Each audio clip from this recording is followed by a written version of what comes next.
வாழ்க வையகம், வாழ்க வையகம், வாழ்க வளமுடன். குருவே துணை. அனைவருக்கும் இனிய காலை வணக்கம். ஆசான் அருட்தந்தை வேதாத்ரி மகரிஷி அவர்களது ஞான களஞ்சிய கவிதைகள் பார்த்து கொண்டிருக்கிறோம். இன்று கவியன் 13 பேரறிஞர் வழி செல்வோம் என்பது தலைப்பு. அருவுருவாம் அகத்ததனை விளக்கி வாழ்வில் அல்லல் கலைந்து அமைதி பெற்று மக்கள் உய்ய கருவிளக்கி மனவளத்தை பெருக்கி காக்கும் கலையதனை கவிமூலம் விரித்துரைத்த திருமூலர், வள்ளுவனார், ராமலிங்கர், திருவருளார், மணிமொழியார், தாயுமானார் பெருநோக்க பயன் விளக்கி உலகம் உய்ய பேரறமாம் அருட்தொண்டில் பங்கு கொள்வோம். அருட்தந்தை அவர்கள் தான் அறிஞர்கள் வழியை பின்பற்றி நடந்ததோடு மட்டுமல்லாது நம்மை போன்ற சாமானிய மனிதர்களும் பேரறிஞர்கள் பாதையை பின்பற்றி நடப்பதற்கு வழிகாட்டுகிறார். அறிஞர்கள் என்ன செய்தார்கள்?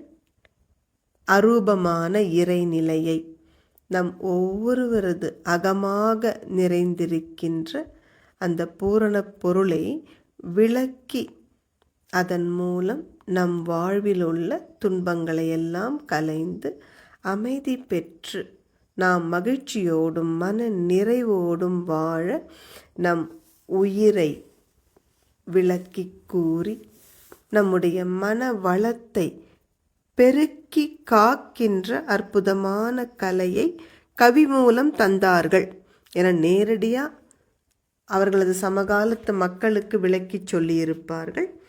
மற்றதையெல்லாம் எழுதி வைத்தார்கள், வருங்கால தலைமுறை பயன்படுத்தி கொள்ளட்டும் என்று.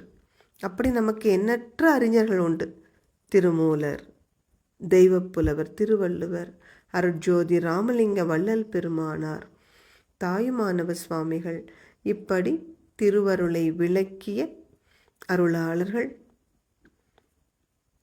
மணிமொழியார்கள் அனைவரது பெருநோக்கமும் மனித குலத்தை ஊய்விப்பதாகவே இருந்தது.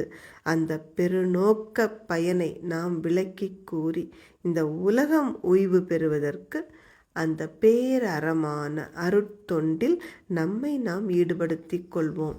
ராமருக்கு அணில் உதவியது போல இந்த பேரறிஞர்கள் பாதையில் நம்மால் இயன்ற ஒரு சிறு பங்கை நாமும் செய்வோம். நன்றி. வாழ்க வளமுடன்.